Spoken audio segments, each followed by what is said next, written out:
आणि सध्या राज्यातल्या अनेक महानगरपालिकांमध्ये युती आघाडी दोनही बाजूनी तळ्यात मळ्यात सुरू असताना सोलापूरमध्ये मात्र महाविकास आघाडीनं बाजी मारली आहे। सोलापूरमध्ये महाविकास आघाडीनं आपलं जागा वाटप आणि जागा वाटपाचा फॉर्म्युला हा पूर्ण केलेला आहे। भाजपच्या विरोधात सगळे पक्ष एक प्रकारे एकत्र आल्याचं चित्र सोलापूरमध्ये पाहायला मिळतंय। महापालिकेसाठी महाविकास आघाडीनं जागा वाटपाची घोषणा केली। यात काँग्रेसच्या वाटेला सर्वाधिक 45 जागा आल्यात, तर शिवसेना उद्धव बाळासाहेब ठाकरे पक्ष 30, राष्ट्रवादी शरदचंद्र पवार पक्ष 20 आणि माकप 7 जागी लढवेल या फॉर्म्युलावर शिक्कामोर्तब होत आहे।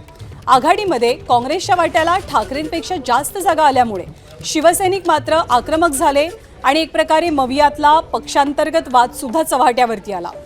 1964 साली महानगरपालिकेच्या स्थापनेनंतर सोलापूरमध्ये भाजप पहिल्यांदाच 2017 साली म्हणजे गेल्या निवडणुकीनंतर सत्तेवरती आलेली।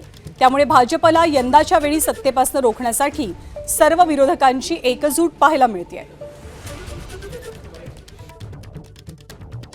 त्याच्याकडे प्रतिसाद मिळाला नाही, आमचा प्रयत्न होता, प्रतिसाद मिळाला नाही। नॉमिनेशनला 3 दिवस राहिलेले आहेत।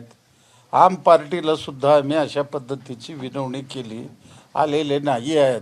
आता जेवढे लोक आहेत त्या सगळ्याला एकत्रित करून महाविकास आघाडी म्हणून युद्धाच्या मैदानात उतरण्याचा निर्णय घेतलेला आहे। एक मिनिमम कॉमन प्रोग्राम घेऊन आम्ही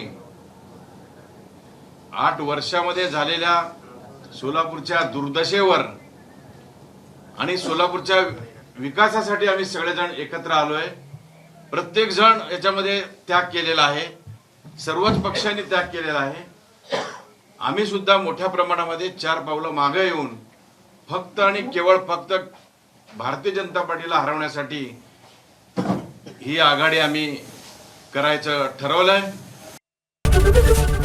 एबीपी माझा, उघडा डोळे बघा नीट।